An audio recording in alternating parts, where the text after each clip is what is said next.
In this video, I'm going to show you how you can easily send a message as SMS when iMessage is unavailable on your iPhone or iPad.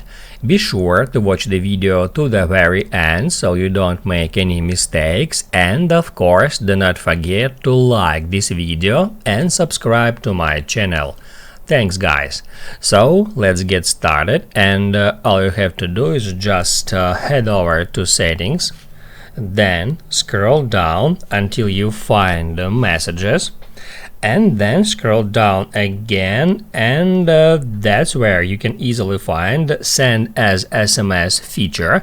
If this feature turned on, it allows you to send a message as SMS when iMessage is unavailable.